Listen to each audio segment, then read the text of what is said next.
इस बीच पेटीएम की शेयर कीमतों में आज तेज गिरावट दर्ज की गई। एक दिन में एक समय 10% तक टूट गया था। पेटीएम का शेयर गिरावट का कारण बना वित्त मंत्रालय का साफ बयान कि यूपीआई पेमेंट्स पर कोई मर्चेंट डिस्काउंट रेट नहीं लगेगा। यह स्पष्टीकरण पेटीएम जैसे डिजिटल पेमेंट प्लेटफॉर्मों में अनुमानित राजस्व पर असर डाल सकता है। इससे संदेश गया कि सरकार यूपीआई को फ्री और टैक्स फ्री रखने की नीयत में सख्त है। सर, सरकार फीस लगाने को लेकर के आखिर में तैयार क्यों नहीं हो रही है और इसकी वजह से आज बड़ी गिरावट देखने को मिली पेटीएम के शेयर पे?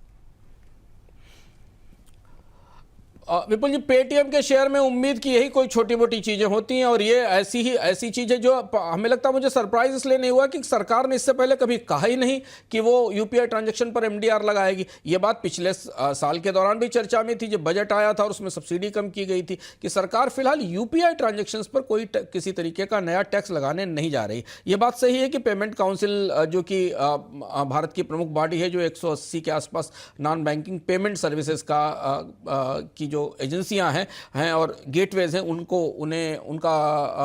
उनकी नुमाइंदगी करती है।